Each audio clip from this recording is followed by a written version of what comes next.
Welcome everyone to my talk. Um, my talk today is on combining sentences correctly while avoiding common errors.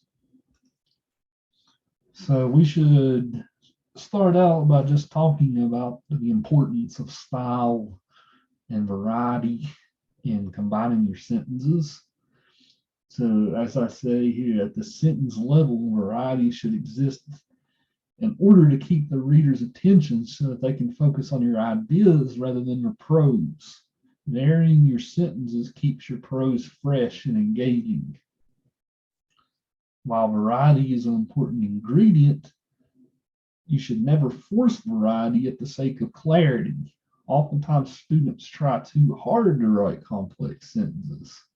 If you think that a sentence is getting too long, it probably is. So just to expand on that, it is extremely important to mix up your variety in your sentences. You can't, if every sentence ends with a period, for instance, like you never combine sentences at all, or maybe every one of your sentence combinations is a comma with and. That turns into a problem because you're repeating yourself and then your writing loses a sort of briskness. Your writing stops to become engaging and starts to become more of a chore if there's no variety to keep the reader's interest. However, as I just said, never force this at the sake of clarity. Sometimes students will write sentences that are too long and too convoluted. You might combine 2 or 3 sentences together. Never sacrifice clarity and simplicity just for the sake of combining some sentences. So with that said, let's look at our next slide. So some important definitions. So we have to kind of distinguish between an independent clause and a dependent clause. So an independent clause has both a subject and a verb and expresses a complete thought. In other words, it's a sentence. So an independent clause is a completely free sentence. Compare that with a dependent clause. That's a little confusing because you also have a subject and a verb, and sometimes those seem like complete sentences too. But you always know that it's a dependent clause. It's not the main sentence because it usually starts with a word following it, such as a preposition. So you might have a word that separates it from the rest. A word like because, even though, in order to, since, while. Though if you have a sentence followed by those words, it's not a complete sentence. It's a phrase that goes on to the independent clause in the sentence. So we're not going to be focusing too much on dependent clauses today. That will be an object of discussion for another day on prepositional phrases. But today we're mostly focusing on an independent clause, 2 sentences that are a complete thought that doesn't have one of these words in front of it. So the main object of discussion we're talking about is compound sentences. In a compound sentence, 2 sentences can be linked together in a variety of ways. So the first correct way that you can combine sentences together is when you use a conjunction with a comma preceding it. Depending on the conjunction, the meaning of the sentence combination can radically change. And I had a high school teacher once that made us memorize these conjunctions in a sort of jingle. And but, or for, nor yet so, and but, or for, nor yet so, and, but, or, for, nor, yet, so. But if you kind of do the and, but, then the or, for, nor, just remember those rhyme, so it's easy to remember. Yet, so, and, but, or, for, nor, yet, so. Those are all the possible conjunctions. And again, depending on which one you pick, can radically change the meaning of the whole thing. So let's take our next slide as an example. So as always, when I teach, I enjoy using pejorative, self-deprecating humor, right? So I can laugh at myself, but we have two pretty simple sentences here. So Dr. Yeager is a teacher, comma, blank, he is balding. So whenever we have these two sentences together, these are two independent clauses. We don't have a because in front of this or a since or anything like that making this a phrase. Whoops. These are two completely different sentences. So let me go back to my preceding slide. So if we say Dr. T. Yeager is a teacher, comma, and he is balding, what's the connection here between teaching and balding? Well, there's not really one. And these are just two completely different sentences that you're just kind of linking together. It's like saying statement one plus statement two. There's not really a connection between the two. You're just linking the two statements together. But if we use Dr. Yeager as a teacher, but he is balding, well, that suggests most teachers have a nice, pristine head of hair. Poor Dr. Yeager over here, he's the exception to the rule. He's the one bald guy within this group of teachers who have luscious locks, right? But let's say we use the word for here. Dr. Yeager is a teacher, comma, for he is balding. Well, that suggests that all teachers are balding, are going through the process of balding, right? I'm no exception to the rule in this case. Everyone else who is within this profession of teaching is also balding. Dr. Yeager is a teacher, yet he is balding. Same thing. Or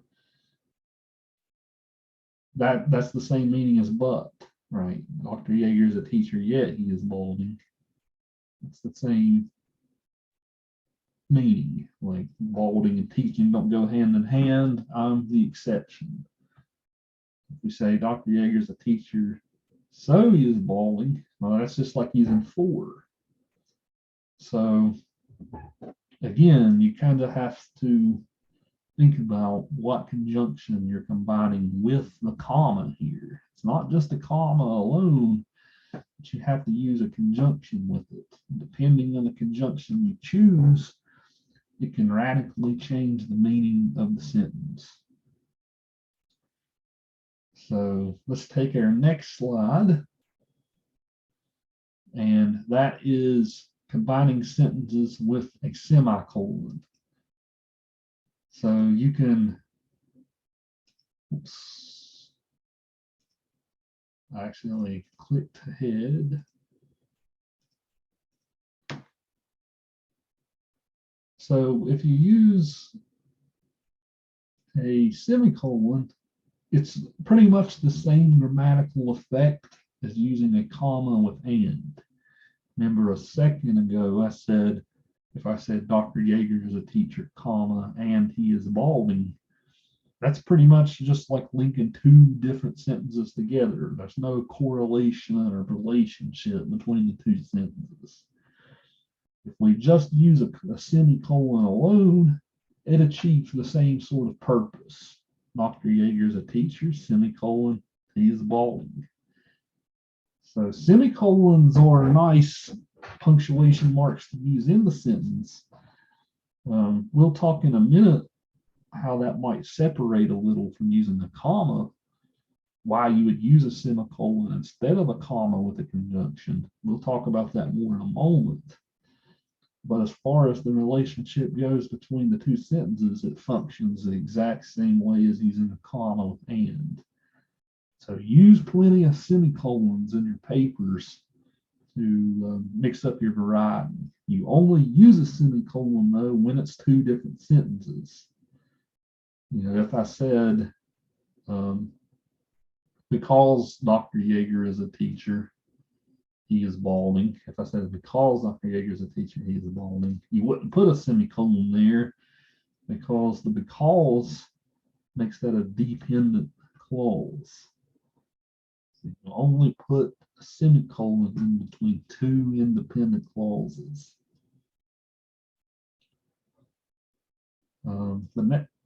But you don't have to use just the semicolon. Semicolons can go hand in hand with words that we call conjunctive adverbs. So there's adverbs that you can use that also help link two sentences together. They function the exact same type of way as a conjunction. So basically, if you note the punctuation, note you use a semicolon to use the conjunctive adverb. The conjunctive adverb is followed by a comma and then your next sentence. So again, if we want to poke fun at me, Dr. Yeager is a teacher, semicolon, therefore he is balding. Well, again, what's the relationship? Teaching and balding goes hand in hand. If we say Dr. Yeager is a teacher, however, he is balding, well, that suggests that there's no relationship between teaching and balding, down to one exception. Dr. Yeager is a teacher, moreover, he is balding. What's the relationship there? Maybe not really one. That's kind of, if you use moreover, that's kind of like using a comma and or just a semicolon alone. So using moreover in this case almost seems redundant. Dr. Yeager is a teacher, hence he is balding. Again, teaching and balding go hand in hand. So oftentimes when you use these, teachers will often be impressed because this is a nice and fancy way of combining two sentences together. So you want to use these sparingly though. If you use these every sentence, every time you combine two sentences together, that can be a problem. So use these sparingly and it will impress your teacher. And if you want to look up the complete list of conjunctive adverbs, you can just Google conjunctive adverbs list. And it'll come up with a whole lot of them. These are the more common ones though. So with that said, those are most of the correct ways you can combine a sentence. I'll also discuss the dash in a moment. Dashes, I'll discuss that, but those are the most common ways you can combine the two. So where can you go wrong then? Where does the car get off the track, so to speak? And this slide is by far the most common and pervasive error in student papers, and that is the comma splice. So comma splices occur when two sentences, two independent clauses, are fused together by a comma alone without being accompanied by a conjunction. So if we say Jeff is a teacher, comma, he is balding. That comma alone here isn't enough to separate these two sentences. You need the conjunction and, but, or, for, nor, yet, so to go with the comma to combine the two. just combining them with a comma alone is called a comma splice. Those are by far the most common errors in papers. Most of the time I mark them over and over and over. So if I grade your paper, I have if I write comma splice or CS, that's what that means. So in your editing, you would go back and fix those. But let's say that we used the word because here. Because Jeff was a teacher, comma, he is balding. A comma would be correct in that case because the because makes it a dependent clause. So, which isn't a complete sentence, it's a phrase. So make sure that if you have two independent clauses, not to use a comma alone. Oftentimes in students' rough drafts, sometimes students will do these, and it's always important to get your ideas down on paper first, but in the revision process, definitely make sure that you look out for these. But there's another common error as well, and those are called the run-on sentence. So while the run-on sentence isn't as common as the comma splice, it also occurs with great frequency. A run-on is a little bit worse than a comma splice because whenever you have a run-on, you combine two sentences together without any punctuation at all. You just kind of fuse them together and there's nothing at all separating them. So note my highlight mark here. Jeff is a teacher, he is balding. There's nothing separating those two sentences. You just kind of smash them together. You don't even put a period. Jeff is a teacher, period. He is balding, period. You don't even do that. You pretty much just fuse them together without anything. So if I write run-on sentence in your paper, that's often how I will do it. So if you have a lot of run-on sentences in your paper, the way that I will handle it, I will usually mark it once. Then I'll say any further run-on sentences will be highlighted in green. So then I'll mark all the other ones in green that you've done.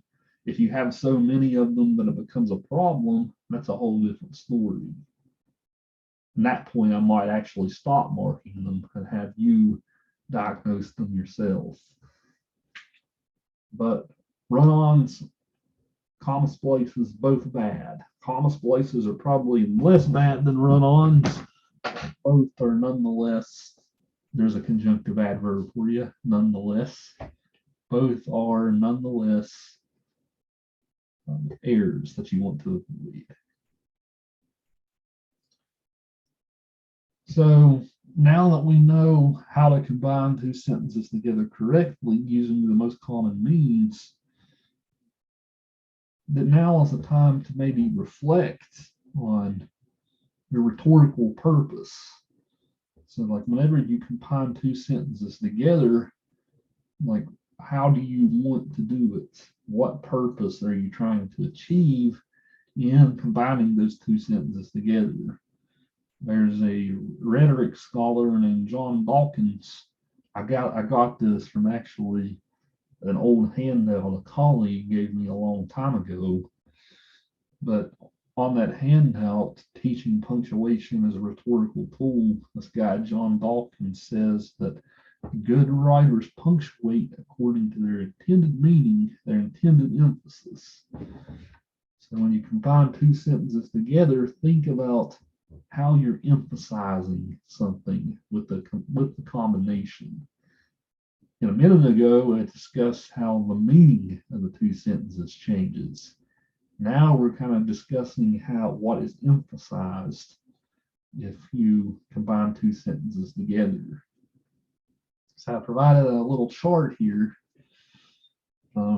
If you use a period and then start another sentence after the period, that's a complete degree of separation.